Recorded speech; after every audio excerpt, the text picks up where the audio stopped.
بسم اللہ الرحمن الرحیم۔ السلام علیکم۔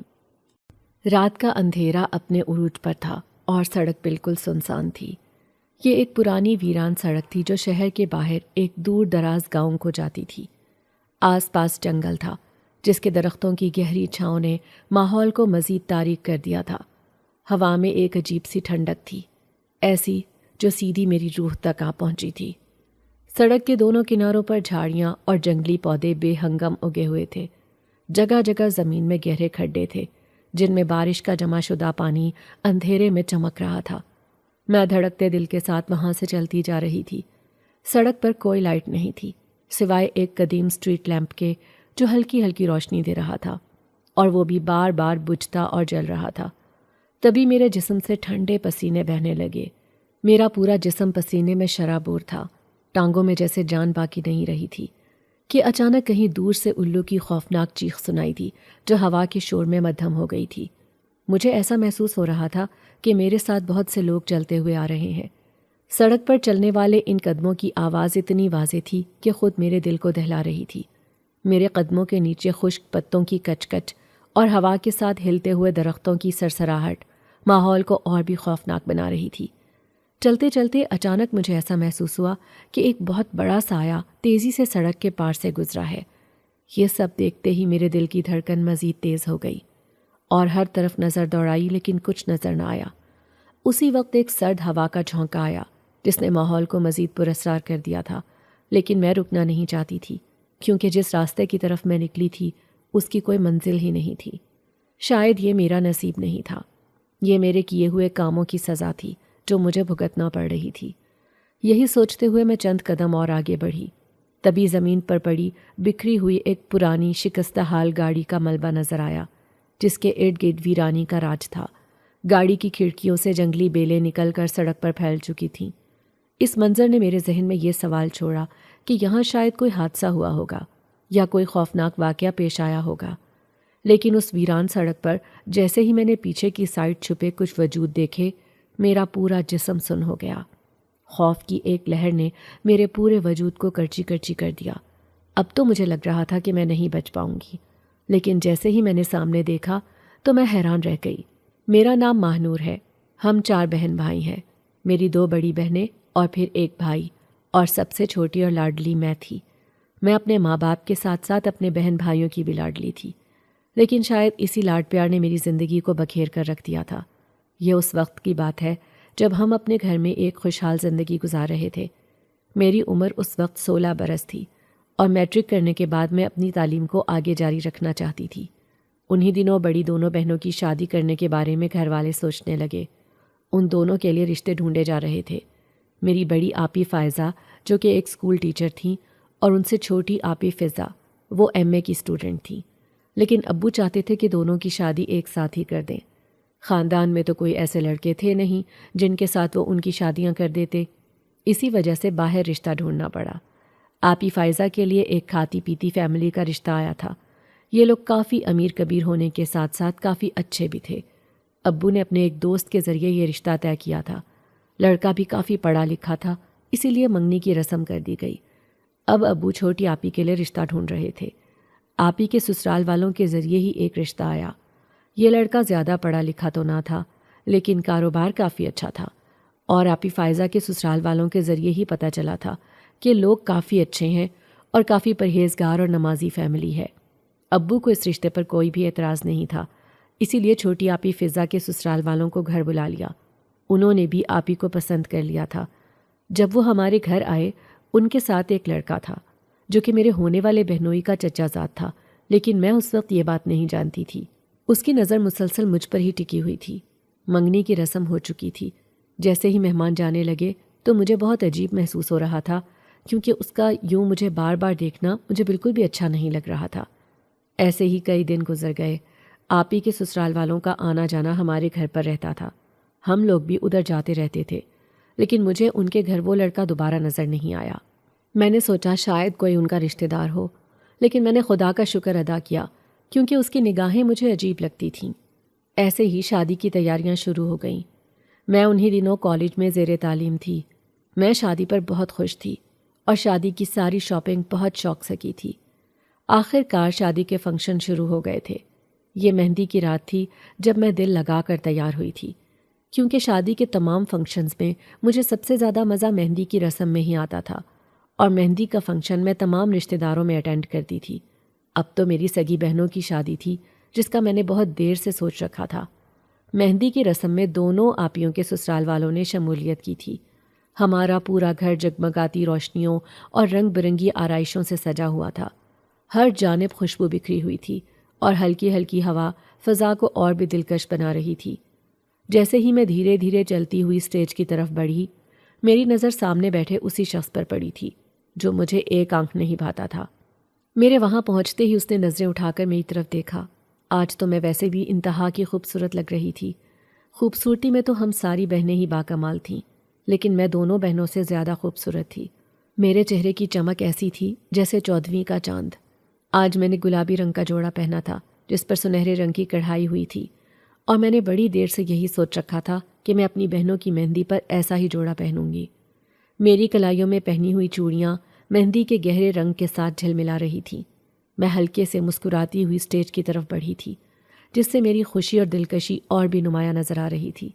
میرے کھلے بالوں کی لہریں کندھوں پر اس طرح گر رہی تھیں جیسے پانی کی آبشار ہو۔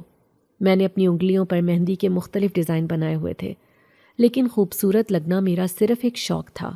میں کسی کو دکھانے کے لیے اس طرح تیار نہیں ہوتی تھی۔ یہ سارے گھر والے جانتے تھے کہ فیشن کی شروع سے شوقین ہوں میں۔ مہندی کی رسم شروع ہو گئی تھی، تبھی ماما نے مجھے چھوٹی آپی فضا کو لانے کا بولا تھا، کیونکہ وہ اپنی دوستوں کے ساتھ ابھی کمرے میں تھیں، جبکہ ان کے سسرال والے آ چکے تھے۔ میں ان کی دوستوں کو کہنے گئی تھی کہ آپی کو اسٹیج پر لے آئیں۔ میں جیسے ہی کمرے کی طرف گئی، مجھے اپنے پیچھے کسی کے قدموں کی چاپ سنائی دی۔ میں ایک دم سے پیچھے مڑی تو میرے پیچھے وہی نوجوان کھڑا تھا۔ وہ اپنے گلے کو کھنکھارتے ہوئے بولا، بات سنیں، کیا میں آپی سے مل سکتا ہوں؟ میں اپنی آنکھوں کو گھماتے ہوئے اس کی طرف دیکھنے لگی اور بولی، اتنی کون سی جلدی تھی آپ کو؟ آپی ابھی وہیں اسٹیج پر ہی آ رہی تھیں، آپ چلیں، ہم آپی کو لے کر آ رہے ہیں۔ تبھی وہ دوبارہ سے میرے سامنے ہوا اور بولا، دراصل مجھے بات آپ کی آپی سے نہیں آپ سے کرنی ہے۔ اس کی اس بات سے میں بہت زیادہ حیران ہوئی۔ میں اس کی طرف دیکھتے ہوئے بولی، آپ کو مجھ سے بات کرنی ہے؟ لیکن کیوں؟ کوئی کام تھا کیا؟ نہ جانے کیوں مجھے اس کو دیکھتے ہی غصہ آنے لگتا تھا۔ دیکھنے میں وہ کچھ کم نہیں تھا، انتہا کا خوبصورت تھا، لیکن نہ جانے کیوں اس کا مجھے غور سے دیکھنا مجھے اچھا نہیں لگتا تھا۔ یہ ایک قسم کا پرسنالٹیڈ بندہ تھا۔ اس کی خوبصورت شخصیت کو دیکھ کر کوئی بھی لڑکی اس پر مر مٹتی۔ اس کی گوری رنگت، بڑی بڑی آنکھیں، چوڑے کندھے، اور وہ گرین کلر کے شلوار قمیض میں مہندی ڈریس میں غضب ڈھا رہا تھا۔ جیسے ہی میری نگاہیں اس کے ساتھ ملی تو میں اپنی نگاہیں جھکانے پر مجبور ہو گئی تھی۔ میں نے اتنے غور سے کبھی اسے دیکھا ہی نہیں تھا۔ اس کی خوبصورتی بے مثال تھی۔ تبھی میں کچھ جھجکتے ہوئے بولی، میں نے کہا نا، میں آپ ہی کو لے کر آ رہی ہوں، آپ چلیں۔ وہ بولا، لیکن مجھے آپ سے بات کرنی ہے، مجھے اچھی لگتی ہیں آپ، نہ جانے کیوں اتنی لڑکیوں میں آپ ہی مجھے پسند آئی ہیں۔ اور نہ چاہتے ہوئے بھی مجھے اس کی یہ بات اچھی لگی تھی۔ آج تک کسی بھی لڑکے نے مجھے اس طرح نہیں بولا تھا، اور نہ ہی میں کسی کی ایسی باتیں سننے کی عادی تھی۔ میں شروع سے نکچیڑی اور مغرور تھی، لیکن آج تو ایسے لگ رہا تھا جیسے مجھے محبت ہو گئی ہو۔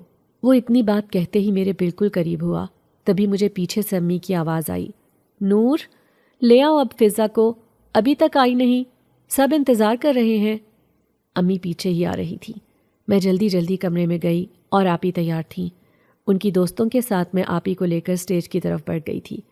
وہ امی کو کوئی بہانہ لگا کر خود بھی اسٹیج کی طرف چلا گیا تھا۔ اب میرے دل میں عجیب سی ہلچل چل رہی تھی۔ نہ جانے کیوں میں بار بار اس کی طرف دیکھتی جس کا میں نام نہیں جانتی تھی، اور یہ بھی نہیں جانتی تھی کہ اس کا میرے بہنوئی سے یا میری آپی کے سسرال والوں سے کیا رشتہ ہے۔ مہندی کی رسم ختم ہونے والی تھی، تبھی وہ میرے ساتھ والی کرسی پر آ کر بیٹھ گیا اور میری طرف دیکھتے ہوئے بولا، آپ نے میری بات کا جواب نہیں دیا۔ میں اس کی طرف دیکھتے ہوئے بولی، یہاں مہندی میں سب لوگ ہیں اور سب ہماری طرف ہی دیکھ رہے ہیں، آپ ایسا کریں، اپنی سیٹ بدل لیں۔ اس نے جواب دیا، نہیں، سکندر شاہ تو جس چیز پر ہاتھ رکھ لیتا ہے اسے اپنا بنا کر ہی رہتا ہے، اور اس کرسی پر اب میں بیٹھ چکا ہوں۔ میں نے سوچا، اچھا تو اس کا نام سکندر شاہ ہے، خود کی طرح نام بھی بہت پیارا ہے۔ وہ میرے کان کے قریب ہو کر بولا، کیسا لگا میرا نام؟ تبھی میں اس کی طرف دیکھتے ہوئے بولی، پتہ چل گیا مجھے، آپ کا نام مسٹر سکندر۔ تو وہ مسکراتے ہوئے بولا، میں بھی جانتا ہوں، آپ کا نام نور ہے، پورا نام آپ خود بتا دیں۔ میں نے جواب دیا، میرا نام ماہنور اشفاق ہے، لیکن آپ بھائی عرفان کے کیا لگتے ہیں؟ اس نے جواب دیا، عرفان میرے چچا زاد بھائی ہیں اور ہماری دونوں فیملیز ایک ساتھ ہی رہتی ہیں، ایک ہی گھر میں، یہ تو آپ کو پتہ ہوگا۔ لیکن میں سچ میں یہ بات نہیں جانتی تھی۔ اب میری سکندر کے ساتھ دوستی ہو گئی تھی۔ یہ بات میرے گھر میں سے کسی کو بھی نہیں معلوم تھی، اور میری چھوٹی آپی فضا بھی اس بارے میں نہیں جانتی تھی، جس کی وہ سسرالی فیملی سے تعلق رکھتا تھا۔ شادی کے سارے فنکشن میں وہ آنکھ بچاتے ہی مجھ سے بات کرنے کا موقع ڈھونڈ لیتا، اور نہ جانے کیوں میرے دل کو بھی خوشی محسوس ہو رہی تھی۔ ہم دونوں نے ایک دوسرے کا نمبر لے لیا اور فون پر بات چیت شروع ہو گئی۔ جب تک میں سکندر سے بات نہ کرتی میرے دل کو سکون نہیں آتا تھا۔ پڑھائی میں بھی بالکل دھیان نہیں تھا۔ ایگزامز میرے سر پر آئے ہوئے تھے، لیکن میرا دل چاہتا تھا میں ہر وقت سکندر سے بات کرتی رہوں۔ یہ بات میرے گھر والوں نے بھی نوٹ کی تھی کہ آج کل میں پڑھائی پر بالکل بھی توجہ نہیں دے رہی، بلکہ فون کے ساتھ چپکی رہتی ہوں۔ ابو نے مجھ پر بہت دفعہ غصہ بھی کیا اور مجھے وارننگ دی تھی کہ اگر میں نے فون کو نہ چھوڑا تو وہ میرا فون چھین لیں گے۔ پڑھائی کے معاملے میں ابو بہت سخت تھے اور ہمیشہ بری صحبت سے دور رہنے کا بھی بولتے تھے، کیونکہ جتنا وہ ہم بہن بھائیوں سے پیار کرتے تھے، ایسے معاملات میں اتنی ہی سختی برتتے تھے۔ اور ایگزام کے دنوں میں مجھے فون نہیں ملے گا، بس اسی ڈر سے میں نے پڑھائی کرنا شروع کر دی۔ لیکن بار بار دھیان سکندر کی طرف ہی جاتا رہتا تھا۔ آپی کی شادی کو 6 مہینے گزر گئے تھے۔ اس دن صبح ہی سکندر کی کال آئی تھی، جو مجھے کہہ رہا تھا کہ آج میں تمہیں کالج سے پک کروں گا اور ہم دونوں اچھے سے ہوٹل میں جا کر کھانا کھائیں گے۔ اس کی اس بات سے میں گھبرا گئی تھی۔ تبھی میں نے اسے کہا، نہیں سکندر، ایسا نہیں ہو سکتا۔ اگر ابو یا بھائی میں سے کسی کو بھی اس بات کا پتہ چلا تو بہت برا ہوگا۔ میری یہ بات سنتے ہی سکندر نے جواب دیا، کیا ہوگا؟ زیادہ سے زیادہ ڈانٹ دیں گے نا، یا پھر اس سے بھی اچھا ہو سکتا ہے کہ تمہاری میرے ساتھ شادی ہی کر دے۔ تبھی میں نے جواب دیا، نہیں، ایسی بات نہیں ہے۔ گھر والے غصے کے بہت تیز ہیں، ابو اس معاملے میں بہت زیادہ سختی کرتے ہیں۔ میں نہیں چاہتی کہ معاملہ بگڑے۔ میری اسٹڈی کمپلیٹ ہو جانے دو، پھر سیدھے طریقے سے تم میرے گھر رشتہ بھیجنا، اور گھر والے رشتہ ضرور قبول کریں گے۔ لیکن سکندر بضد تھا، اور وہ بار بار کہہ رہا تھا کہ اگر میں اسے ملنے نہ آئی تو وہ مجھ سے بات کرنا بند کر دے گا۔ میں گھبرا گئی تھی، کیونکہ مجھے ایسے لگتا تھا کہ اگر سکندر مجھ سے بات نہیں کرے گا تو میری سانسیں رک جائیں گی۔ میں نے سکندر کو ہاں بول دی تھی کہ آج میں کالج نہیں جاؤں گی، بلکہ کالج کی ٹائمنگ میں سارا ٹائم تمہارے ساتھ ہی گزاروں گی۔ اس بات سے وہ خوش ہو گیا تھا، کیونکہ میں جانتی تھی کہ اگر میں کالج گئی تو وہاں سے نکلنا بہت مشکل ہو جائے گا، اور کالج ٹائم کے بعد اگر گھر سے باہر رہی تو ابو اور بھائی طرح طرح کے سوال کریں گے، اور امی ایسے معاملات میں تو وہ بھی بہت سختی کرتی تھی۔ اسی وجہ سے مجھے ڈرائیور جیسے ہی کالج چھوڑ کر آیا، وہیں سے مجھے سکندر گاڑی میں بیٹھا نظر آیا۔ میں سکندر کے پاس چلی گئی۔ سکندر مجھے لے کر ایک ہوٹل میں چلا گیا تھا۔ ہم دونوں نے تقریباً 3 سے 4 گھنٹے اسی ہوٹل میں گزارے تھے۔ مجھے بہت اچھا محسوس ہو رہا تھا۔ مجھے ایسا لگتا تھا کہ دل کی گہرائیوں سے میں سکندر سے محبت کرنے لگی ہوں۔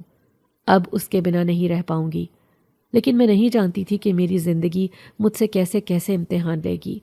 میں نے سکندر سے بات کی کہ جیسے ہی میری FSC کمپلیٹ ہو میرے گھر رشتہ بھیج دے، کیونکہ میں مزید اس کے بنا نہیں رہ سکتی۔ سکندر بھی اس کے لیے راضی تھا، کیونکہ میں چاہتی تھی کہ میری سکندر سے منگنی ہو جائے۔ شادی میری تعلیم مکمل ہونے کے بعد ہو جائے گی۔ ایسے ہی کئی دفعہ ہوا کہ میں کالج کے بہانے جاتی، لیکن سکندر کے ساتھ گھوم پھر کر واپس آ جاتی۔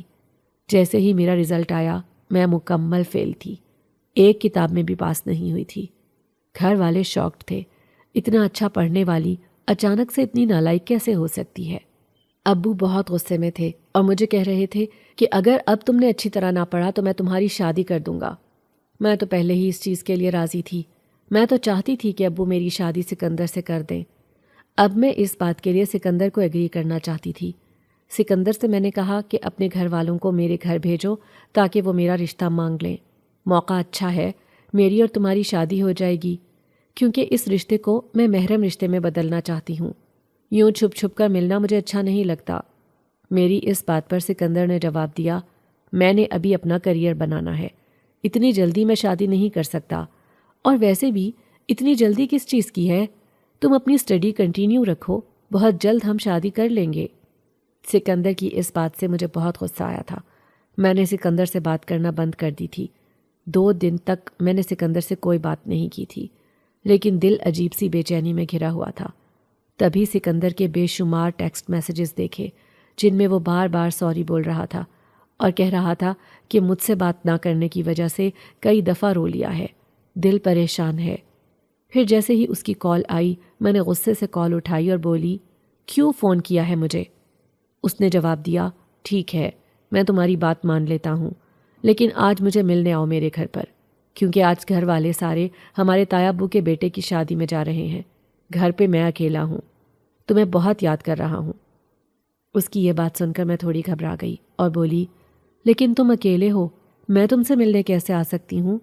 اگر گھر والوں میں سے کسی کو اس بات کا علم ہو گیا یا آپ ہی نے بتا دیا کہ وہ گھر پہ نہیں ہے اور میں وہاں گئی تھی تو میرا کیا بنے گا؟ سکندر نے جواب دیا، کسی کو کچھ پتہ نہیں چلے گا، تم بس آ جاؤ۔ سکندر کے سب گھر والے ہی نمازی پرہیزی تھے، آپی بھی وہاں اپنی خوشحال زندگی گزار رہی تھی۔ بس یہی سوچتے ہوئے میں سکندر سے ملنے اس کے گھر پر چلی گئی، کیونکہ جب ہم غلطیاں کرتے ہیں اس وقت ہمیں ایسے لگ رہا ہوتا ہے جیسے یہی ہمارے لیے ٹھیک ہے، لیکن یہ نہیں جانتے کہ ذرا سی غلطی سے پچھتاوا ساری عمر کا بن جائے گا۔ ایسا ہی کچھ میرے ساتھ ہوا تھا۔ اس دن میں سکندر سے ملنے اس کے گھر گئی تھی۔ سب لوگ ہی شادی میں جا چکے تھے، صرف سکندر گھر میں اکیلا موجود تھا۔ میں جیسے ہی گھر میں داخل ہوئی، گھر میں کوئی بھی نظر نہیں آ رہا تھا۔ میں سکندر کو آواز دینے لگی، سکندر کدھر ہو تم؟ تبھی ایک کمرے سے سکندر کی آواز آئی، آ جاؤ میں ادھر ہی ہوں۔ میں جیسے ہی کمرے میں داخل ہوئی تو وہ اسٹڈی روم میں بیٹھا کچھ پڑھنے میں مشغول تھا۔ مجھے دیکھتے ہی بولا، آ گئی ہو تم؟ اور اٹھ کھڑا ہوا، آؤ میرے ساتھ، میں تمہیں اپنا کمرہ دکھاتا ہوں۔ یہ بات سنتے ہی میں بولی، نہیں، ہم باہر ڈرائنگ روم میں بیٹھتے ہیں۔ اتنا بھی اعتبار نہیں کرتی؟ محبت کرتا ہوں تم سے، اور محبت پہ اتنا یقین تو ہونا چاہیے۔ اس کی یہ بات سنتے ہی میں اس کے ساتھ اس کے کمرے میں چلی گئی۔ انتہائی شاندار کمرہ تھا۔ میں کمرے کی نفاست اور سلیقے کو بڑی غور سے دیکھ رہی تھی۔ نہیں جانتی تھی کمرے کو نفاست اور سلیقے سے رکھنے والا انتہا کا بد کردار ہے۔ جیسے ہی میں کمرے میں داخل ہوئی، سکندر نے دروازہ بند کر دیا۔ اس کی اس حرکت پر نہ جانے کیوں مجھے غصہ آیا تھا۔ میں حواس باختہ انداز میں بولی، سکندر دروازہ کھولو، دروازہ بند کیوں کر دیا ہے؟ اس نے جواب دیا، محبت کا حق وصول کرنا چاہتا ہوں۔ میں نے ایک زوردار تماچا اس کے منہ پر دے مارا اور بولی، شرم نہیں آتی؟ محبت بھی کرتے ہو اور عزت بھی برباد کرنا چاہتے ہو۔ اس نے جواب دیا، دیکھو کل کلاں کو بھی تو تم نے میری ہی بیوی بننا ہے، تو آج ہی کیوں نہ میں اپنا حق وصول کر لوں۔ مجھے بہت غصہ آ رہا تھا۔ میں دروازے کی طرف بھاگی، تبھی اس نے میرا ہاتھ پکڑ کر مجھے بیڈ پر دے پھینکا۔ میرا سر سائڈ ٹیبل سے ٹکرایا تھا۔ مجھے سمجھ ہی نہیں لگی میں کیسے بے ہوش ہو گئی۔ پھر جب میری آنکھ کھولی، میں اپنے کمرے میں موجود تھی۔ امی ابو سب گھر والے ہی میرے قریب تھے۔ میں حیرانگی سے ان کی طرف دیکھ رہی تھی۔ مجھے یاد آیا کہ میں تو سکندر سے ملنے گئی تھی، لیکن میں یہاں کیسے پہنچ گئی؟ سب گھر والے ہی بہت زیادہ پریشان تھے اور مجھ سے بار بار پوچھ رہے تھے کہ میرے ساتھ آخر ایسا کیا ہوا، اور ابو پوچھ رہے تھے، میں نے پتہ کیا ہے تم آج کالج بھی نہیں گئی تھی، پھر کہاں تھی تم؟ نور مجھے بتاؤ کہاں گئی تھی تم ہمیں گھر کے باہر بے ہوشی کے عالم میں ملی تھی، کوئی ایکسیڈنٹ ہوا تمہارے ساتھ؟ یہ چوٹ کیسے لگی تمہیں؟ یہاں تک کون چھوڑ کر گیا؟ ابو نے ایک زبان میں کئی سوال کر دیے۔ تبھی میں روتے ہوئے بولی، نہیں ابو، مجھے معاف کر دیں، میں آپ کی اچھی بیٹی نہیں ہوں۔ سب گھر والے پریشان ہوتے ہوئے مجھ سے پوچھ رہے تھے، لیکن میں بار بار کہہ رہی تھی، مجھے نہیں پتہ چلا میں کیسے بے ہوش ہو گئی۔ میں ابو لوگوں سے ابھی بھی وہ واقعہ چھپانا چاہتی تھی جو سکندر نے میرے ساتھ کیا۔ میرا دل چاہتا تھا میں اس کے ماں باپ کو سب کچھ بتا دوں۔ نہ جانے جب میں بے ہوش تھی تو سکندر نے میرے ساتھ کیا کیا۔ میرا دل بہت گھبرا رہا تھا، لیکن آپ ہی کا سوچ کر خاموش تھی۔ میری طبیعت بے حد خراب تھی۔ مجھے سمجھ نہیں آ رہی تھی کہ میں اب کیا کروں۔ ایسے ہی دن گزرتے رہے، لیکن اپنے جسم میں اور طبیعت میں معمولی تبدیلیاں محسوس کرنے لگی۔ طبیعت ٹھیک ہونے کا نام ہی نہیں لے رہی تھی۔ ابو اور بھائی کو میری بات پر یقین آ گیا تھا کہ مجھے کچھ بھی نہیں پتا کہ میں کیسے بے ہوش ہوئی۔ میں نے اپنا موبائل بند کر کے رکھ دیا تھا اور سارا دن کمرے میں بند رہتی۔ طبیعت ٹھیک ہی نہیں ہو رہی تھی۔ ایک دن امی میرا چیک اپ کروانے کے لیے مجھے ہاسپٹل لے کر گئیں تو وہاں ڈاکٹر نے جو انکشاف کیا وہ سن کر میرے اور امی دونوں کے پاؤں کے نیچے سے زمین کھسک گئی۔ ڈاکٹر کا کہنا تھا کہ آپ کی بیٹی امید سے ہے۔ میرے تو سر پر جیسے آسمان گر گیا ہو۔ ایسا نہیں ہو سکتا امی، یہ ڈاکٹر جھوٹ بول رہی ہے۔ تبھی ڈاکٹر نے جواب دیا، میں جھوٹ بول رہی ہوں، یہ رپورٹ جھوٹ نہیں بول رہی۔ امی کو سمجھ نہیں آ رہی تھی کہ وہ کس طرح ڈاکٹر کا سامنا کریں کہ ان کی بن بیاہی بیٹی امید سے ہے۔ سارے راستے امی پہ جیسے کوئی سکتہ طاری ہو گیا تھا۔ وہ بار بار میری طرف دیکھتیں اور آنسو بہانا شروع ہو جاتی تھیں۔ پھر آخر کار ان کا ضبط ٹوٹ گیا اور وہ بولی، بتاؤ کہاں منہ کالا کروایا ہے تم نے؟ کیا جواب دوں گی میں تمہارے باپ اور بھائی کو؟ مار ڈالیں گے وہ تمہیں اگر انہیں اس بات کا علم ہو گیا۔ اور ڈاکٹر، اس نے تو یہ کام ختم کرنے سے ہی انکار کر دیا ہے۔ اب بتاؤ میں کہاں جاؤں؟ میں بھی بہت زیادہ پریشان تھی۔ مجھے سمجھ نہیں آ رہی تھی میں کیا کروں۔ میرے اس گناہ کا ذمہ دار سکندر تھا۔ میں اسے کبھی معاف نہیں کروں گی، کبھی معاف نہیں کروں گی۔ امی مجھ سے بار بار پوچھ رہی تھی لیکن میں اس کا نام نہیں لینا چاہتی تھی۔ میں جانتی تھی کہ اگر میں نے سکندر کا نام لے دیا، جہاں میری عزت نیلام ہوگی وہاں میری آپی کا گھر بھی تباہ و برباد ہو جائے گا۔ غلطی میری تھی اور سزا بھی میں ہی بھگتوں گی۔ یہی سوچ کر پھر امی کے ساتھ گھر چلی گئی۔ دن گزر رہے تھے، امی کی پریشانی بڑھتی جا رہی تھی۔ ایک دن امی میرے کمرے میں آئیں اور بولیں، یہاں سے بھاگ جاؤ، خودکشی کر لو یا مر جاؤ، لیکن میں تمہارے باپ اور بھائی کو اپنا منہ نہیں دکھا سکتی۔ میں کیسے ان کو بتاؤں گی یہ سب کچھ؟ اس لیے تم چلی جاؤ۔ انہیں جب اس بارے میں معلوم ہوگا وہ تمہیں مار ڈالیں گے۔ میں نہیں چاہتی کہ تم میری آنکھوں کے سامنے مرو۔ جاؤ، کہیں اور جا کے مر جاؤ۔ رات کے اندھیرے میں امی نے مجھے گھر سے بھگا دیا تھا۔ میں گھر سے آتے ہوئے خالی ہاتھ آئی تھی۔ میں سڑک پر چلتی جا رہی تھی کیونکہ صبح ہونے سے پہلے مجھے اس شہر سے بہت دور جانا تھا۔ پہلے دل چاہا کسی گاڑی کے نیچے آ کر مر جاؤں، لیکن پھر سوچ لیا ایک تو پہلے ہی اتنا بڑا گناہ ہو گیا، اب اوپر سے اگر خودکشی کر لوں گی تو اپنے رب کے پاس کس منہ سے جاؤں گی؟ پہلے ہی بہت گنہگار ہوں۔ چلتے چلتے میرے پاؤں سے کوئی چیز ٹکرائی تھی۔ میں نے جیسے ہی نظریں جھکا کر دیکھا، وہاں ایک کتاب پڑی تھی۔ کچھ بھی سوچے سمجھے بغیر وہ موٹی اور بھاری کتاب میں نے اٹھا لی اور اسے اپنے سینے سے لگا کر تیز تیز چلنا شروع کر دیا۔ میں نہیں جانتی تھی کہ میری منزل کہاں ہے۔ رات کا اندھیرا اپنے زوروں پر تھا۔ سڑک بالکل سنسان تھی۔ جس سڑک پر میں پہنچی تھی یہ ایک پرانی بھیانک سڑک تھی جو شہر کے باہر ایک دور دراز گاؤں کو جاتی تھی۔ آس پاس جنگل تھا جس کے درختوں کی گہری چھاؤں نے آسمان کو مزید تاریک کر دیا تھا۔ ہوا میں ایک عجیب سی ٹھنڈک تھی، ایسی جو سیدھی روح تک پہنچتی تھی۔ سڑک کے دونوں کناروں پر جھاڑیاں اور جنگلی پودے بے ہنگم اگے ہوئے تھے۔ جگہ جگہ زمین میں گہرے کھڈے تھے جن میں بارش کا جمع شدہ پانی اندھیرے میں چمک رہا تھا۔ میں دھڑکتے دل کے ساتھ وہاں سے چلتی جا رہی تھی۔ سڑک پر کوئی روشنی نہیں تھی سوائے ایک قدیم سٹریٹ لیمپ کے جو ہلکی ہلکی روشنی دے رہا تھا، اور وہ بھی بار بار بجھ اور جل رہا تھا۔ تبھی میرے جسم سے ٹھنڈے پسینے بہنے لگے۔ میرا پورا جسم پسینے سے شرابور تھا، ٹانگوں میں جیسے جان باقی نہیں رہی تھی۔ پھر اچانک کہیں دور سے الو کی خوفناک چیخ سنائی دی جو ہوا کے شور میں مدھم ہو گئی تھی۔ مجھے ایسا محسوس ہو رہا تھا کہ میرے ساتھ بہت سے لوگ چلتے ہوئے آ رہے ہیں۔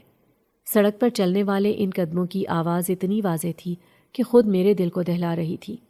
میرے قدموں کے نیچے خشک پتوں کی کچ کچ کی آواز اور ہوا کے ساتھ ہلتے ہوئے درختوں کی سرسراہٹ ماحول کو اور بھی خوفناک بنا رہی تھی۔ چلتے چلتے اچانک مجھے ایسا محسوس ہوا کہ ایک بہت بڑا سایہ تیزی سے سڑک پر سے گزرا ہے۔ دل کی دھڑکن مزید تیز ہو گئی اور ہر طرف نظر دوڑائی لیکن کچھ نظر نہ آیا۔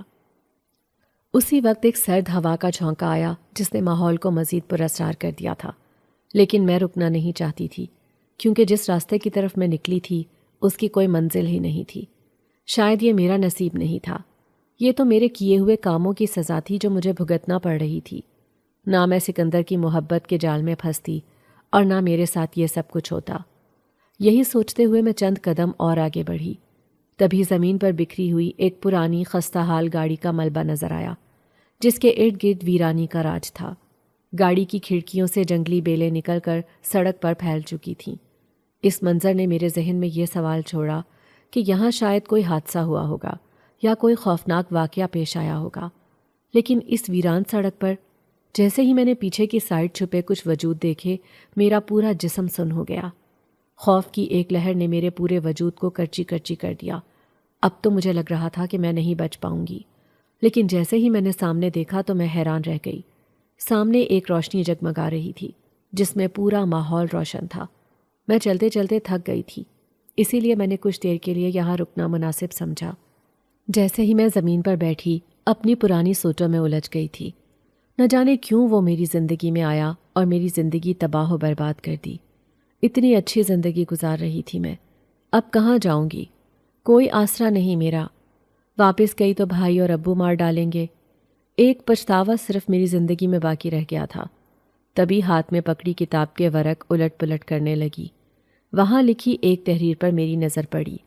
ہر مشکل کی آسانی کے لیے یہ وظیفہ، جسے پڑھ کر 11 جنات آپ کے غلام بن جائیں گے۔ یہ تحریر پڑھتے ہی نہ جانے کیوں میں نے اپنے اللہ پر بھروسہ کرتے ہوئے وہ وظیفہ پڑھنا شروع کر دیا۔ میں نے اس وظیفے کو 3 دفعہ پڑھا اور پڑھتے ہی کتاب بند کر دی، کیونکہ میں کہیں معجزہ ہونے کا انتظار کر رہی تھی، جو مجھے ناممکن لگتا تھا، لیکن بھروسہ اللہ پر تھا۔ اس کتاب پر لکھے اس وظیفے پر لکھا تھا کہ آپ کے دل کی سچائی اور لگن آپ کو آپ کی منزل تک ضرور پہنچا دے گی۔ میرے دل میں سچائی اور لگن تھی، اسی لیے تبھی مجھے ایسا لگا کہ کچھ لوگ میری طرف چلتے آ رہے ہیں۔ ڈر اور خوف میرے پورے وجود میں دوڑ گیا تھا۔ میں وہاں سے بھاگ جانا چاہتی تھی، لیکن جیسے ہی میں نے وہاں سے بھاگنے کی کوشش کی، پیچھے سے آواز آئی، رک جائیں، خود ہی تو مدد کے لیے بلایا ہے اور اب کہاں بھاگی جا رہی ہیں؟ ان کی یہ بات سنتے ہی میں پیچھے مڑی۔ وہ 11 لوگ تھے جو بالکل ایک جیسے لباس میں ملبوس تھے۔ ان کے چہرے انتہائی پرنور تھے۔ وہ انتہائی پاکیزہ چہرے والے، انتہائی خوبصورت نورانی چہرہ لیے میرے قریب آ گئے۔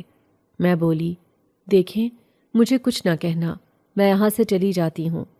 وہ بولے، نہیں، ہم تو آپ کی مدد کے لیے آئے ہیں، آپ نے ہی تو ہمیں اس وظیفے کے ذریعے بلایا ہے۔ میں بہت حیران ہوئی، کیونکہ وہاں تو لکھا تھا جنات، لیکن یہ تو انسان ہیں۔ مجھے ڈر لگ رہا تھا۔ ان میں سے 10 مرد تھے اور ایک عورت، جس نے انتہائی خوبصورت لباس پہنا ہوا تھا، جس میں بہت سے ہیرے موتی جڑے ہوئے تھے۔ وہ انتہائی خوبصورت عورت تھی، جس کی عمر لگ بھگ 45 سے 50 سال لگ رہی تھی۔ وہ میری طرف بڑھی اور بولی، چلو ہمارے ساتھ، ہم جانتے ہیں تم بہت مجبور ہو، تمہیں میں اپنے گھر پہ رکھوں گی اور اپنی بیٹی بنا کر رکھوں گی، تمہیں کوئی غم نہیں آئے گا۔ اس کی یہ بات سن کر میں ہکا بکا اس کے چہرے کی طرف دیکھنے لگی۔ نہ جانے کیوں، نہ چاہتے ہوئے بھی میں ان کے ساتھ چل پڑی تھی۔ چلتے چلتے وہ عجیب سی ویران جگہ پر پہنچ چکے تھے۔ یہاں پر آبادی کا نام و نشان نہیں تھا، ہر طرف عجیب و غریب سے پہاڑ ہی پہاڑ نظر آ رہے تھے۔ وہ مجھے لیتے ہوئے ایک پہاڑی کے اوپر چڑھنے لگے۔ اس پہاڑی کو پار کرتے ہی ایک عجیب و غریب سا منظر نظر آنے لگا، جہاں سبز رنگ کی ندی بہہ رہی تھی۔ اس کا پانی ہرے رنگ کا تھا، اس کے اندر جیسے سفید رنگ کے ہیرے چمک رہے ہوں۔ ایسی ندی میں نے آج تک نہیں دیکھی تھی۔ اس ندی پہ چلتے چلتے وہ اتنے حسین و جمیل گھر پر پہنچے تھے۔ یہ گھر کوئی محل لگ رہا تھا، جیسے کسی بادشاہ کا محل ہو۔ جیسے ہی اس محل کے اندر داخل ہوئے تو وہاں عجیب و غریب سے شادیانے بج رہے تھے اور کچھ لڑکیاں رقص کر رہی تھیں۔ انہیں دیکھتے ہی میرے ذہن میں پہلا سوال یہی آیا تھا کہ کہیں میں کسی کوٹھے پر تو نہیں آ گئی۔ اب نہ جانے مجھے کیسے کیسے کام کرنے پڑیں گے۔ جو بیٹیاں اپنے ماں باپ کی عزت نیلام کرتی ہیں، شاید ان کا یہی انجام ہوتا ہے۔ تبھی وہ عورت میری طرف دیکھتے ہوئے بولی، دیکھو، تمہیں خوفزدہ ہونے کی ضرورت نہیں، تم اس وقت جنات کی دنیا میں ہو، یہ انسانی دنیا نہیں ہے، اور جو تم سوچ رہی ہو ویسا کچھ بھی نہیں ہے۔ میں حیرانگی سے ان سب کی طرف دیکھنے لگی کہ کیا یہ سب جنات ہیں؟ تو سچ میں جو میں نے کتاب سے وظیفہ پڑھا تھا وہ حقیقت بن گیا؟ کیا حقیقت میں ایسا ہوتا ہے؟ میں یہ سوچ سوچ کر حیران ہو رہی تھی۔ تبھی وہ مجھے لے کر ایک کمرے میں گئے۔ وہ سارے کے سارے جنات میری خدمت مدارت میں لگے ہوئے تھے۔ ایسا لگ ہی نہیں رہا تھا کہ وہ سب جنات ہیں، بلکہ وہ بالکل انسانی روپ میں تھے۔ ایسے ہی میں وہاں شہزادیوں کی طرح زندگی گزارنے لگی۔ ان میں سے ایک جنزادہ جو ان سب میں انتہا کا خوبصورت تھا، وہ ایک دن میرے قریب آیا اور بولا، دیکھو، تم جنات کی دنیا میں ہو، لیکن نہ جانے کیوں تم مجھے اچھی لگنے لگی ہو۔ اس کی یہ بات سن کر میں ایک دم سے بڑبڑائی اور بولی، مجھے اس لفظ سے نفرت ہے۔ آج سے کئی مہینے پہلے کسی نے یہ الفاظ مجھے بولے تھے، لیکن اس نے مجھے سانپ کی طرح ڈس لیا اور میری زندگی تباہ و برباد کر دی۔ اس نے جواب دیا، دیکھو وہ انسان تھا، اور انسانوں کی خصوصیت میں یہ عام بات ہے کہ وہ آدم زادیوں کو دھوکہ دینے اور ان کی عزت کو نیلام کرنے کے لیے مشہور ہیں۔ لیکن تم فکر نہیں کرو، میں جن زادہ ہوں، تمہیں خود سے بھی زیادہ محبت کروں گا، اور تم جیسے کہو گی ویسے تمہارے ساتھ رہوں گا۔ یہ سارے جنات میرے بھائی ہیں، اور یہ جن زادی جو اس دن ہمارے ساتھ تھی جب تم نے ہمیں مدد کے لیے بلایا تھا، وہ میری ماں ہے۔ ہم یہاں کے شہنشاہ جنات کے بیٹے ہیں۔ میری ماں ملکہ جنات ہیں۔ میرے باپ کی کئی سال پہلے وفات ہو چکی تھی۔ اب اس سلطنت کی مالک میری ماں ہے۔ اب اگر تم مجھ سے شادی کر لو گی تو تمہیں کوئی کچھ نہیں کہے گا۔ ہاں، اگر تم نہیں چاہتی تو میں تم سے شادی نہیں کروں گا، اور تم اسی طرح ہمارے ساتھ ہمیشہ رہنا۔ یہاں تمہیں کسی بھی جنات سے کوئی خطرہ نہیں ہوگا، بلکہ سب تمہیں عزت دیں گے۔ لیکن میں اس کی بات ماننے کے لیے تیار نہیں تھی، کیونکہ میں ایک آدم زادی تھی۔ آدم زادی ایک جن زادے کے ساتھ شادی نہیں کر سکتی۔ میں اپنی دنیا میں واپس جانا چاہتی تھی، لیکن جب میں سوچتی تھی کہ میں اگر اپنی دنیا میں واپس جاؤں گی تو اکیلے کیسے رہ پاؤں گی، یہ بات تو میں جانتی تھی کہ اپنے ماں باپ کے پاس واپس میں نہیں جا سکتی، کیونکہ میں اپنی واپسی کے سارے راستے بند کر آئی ہوں۔ ایسے ہی میں کئی مہینے وہاں پر رہی۔ اللہ تعالیٰ نے مجھے ایک بیٹی سے نوازا تھا۔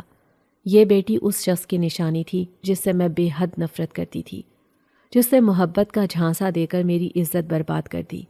لیکن اس میں میری بیٹی کا کوئی قصور نہیں تھا۔ احمد جنزادہ، جو کہ ان تمام جنات سے بڑا تھا، وہی میری بیٹی کو سنبھالتا تھا۔ میں اپنی بیٹی کو دیکھنا بھی گوارا نہیں کرتی تھی، کیونکہ اس کی شکل و صورت بالکل سکندر جیسی تھی، جس سے میں بے حد نفرت کرتی تھی۔ میری بیٹی کو احمد سے عجیب سی محبت ہو گئی تھی۔ وہ اسے ہی اپنا ماں باپ سمجھتی تھی۔ دیکھتے ہی دیکھتے وہ بڑی ہونے لگی۔ آہستہ آہستہ میرے دل میں اس کے لیے محبت پیدا ہونے لگی تھی۔ اب میرا دل چاہتا کہ میں اس سے باتیں کروں، اسے اپنے قریب رکھوں۔ احمد جنزادہ بھی اس بات پر خوش تھا۔ میری بیٹی 6 سال کی ہو گئی تھی۔ تبھی ایک دن میں نے ملکہ جنات، جو کہ احمد جنزادے کی ماں تھی، اس سے بات کی کہ میں اپنی انسانی دنیا میں واپس جانا چاہتی ہوں، اور اپنی بیٹی کی پرورش انسانی دنیا میں کروں گی، کیونکہ یہ جنات میں رہے گی تو انسانوں کے متعلق کچھ بھی نہیں جان پائے گی۔ میں اتنی مضبوط ہو گئی ہوں کہ میں اپنی بیٹی کو خود سنبھال سکوں۔ ملکہ جنات اس بات پر خوش ہو گئی تھیں۔ تبھی بولی، تم یہ نہ سمجھنا کہ تم اکیلی ہو، ہم ابھی بھی تمہارے ساتھ ہیں۔ تم اگر احمد کے ساتھ رہنے کا فیصلہ کر لیتی، پھر بھی میں تمہیں انسانی دنیا میں جانے کا ہی مشورہ دیتی، لیکن اب تم اکیلے اپنی بیٹی کے ساتھ رہنا چاہتی ہو، مجھے اس پر کوئی اعتراض نہیں ہے، لیکن ہم ہمیشہ تمہارے ساتھ رہیں گے اور تمہارا خیال رکھیں گے۔ میں احمد کی خاص ڈیوٹی لگاتی ہوں کہ وہ انسانی دنیا میں تمہارا خیال رکھے۔ تبھی میں بولی، نہیں، مجھے اس کی ضرورت نہیں ہے۔ جتنی آپ لوگوں نے میری مدد کی، میرے لیے یہی کافی ہے۔ اب میں اکیلی اپنی دنیا میں جانا چاہتی ہوں، اپنی بیٹی کے ساتھ۔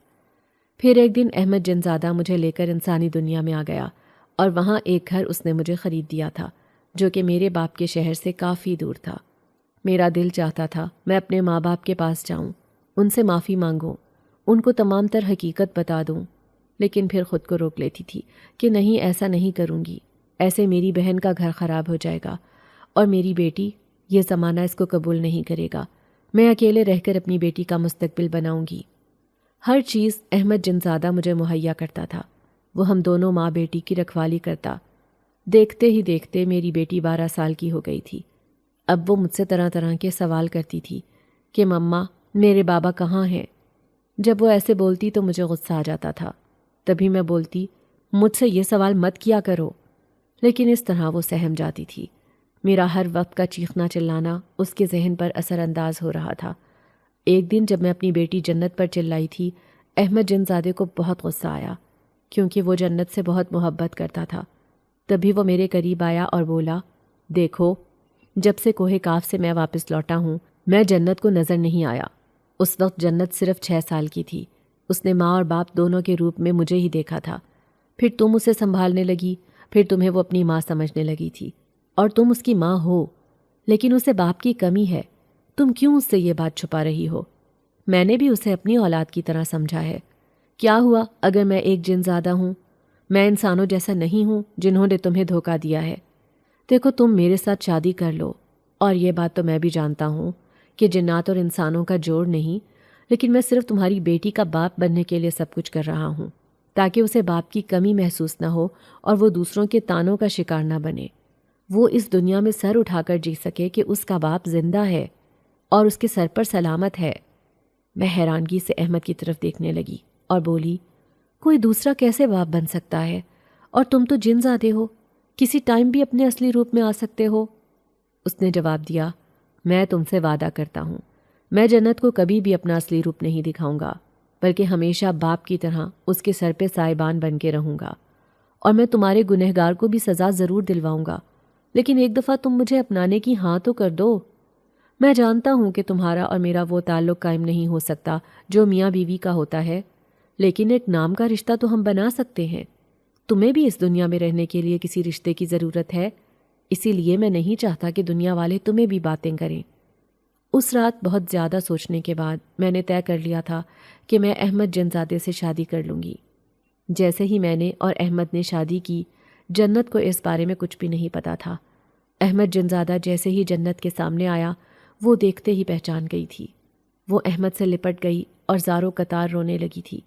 تبھی احمد نے اسے دلاسا دیا اور بولا، میں واپس آ گیا ہوں، اب میں کہیں نہیں جاؤں گا۔ تم اپنی ماں سے سوال کرتی تھی نا کہ میرا باپ کہاں ہے؟ میں ہوں تمہارا باپ۔ بچپن میں تم میرے پاس ہی ہوتی تھی، پھر اچانک سے میں بہت دور چلا گیا تھا، لیکن اب میں کبھی تم سے دور نہیں جاؤں گا۔ جنت بہت زیادہ خوش ہو گئی تھی۔ اب وہ اپنی زندگی میں خوش رہنے لگی تھی۔ مجھے اس کی یہ خوشی دیکھ کر دلی سکون ملتا تھا، لیکن میں اپنے گنہگار کو سزا دلوانا چاہتی تھی۔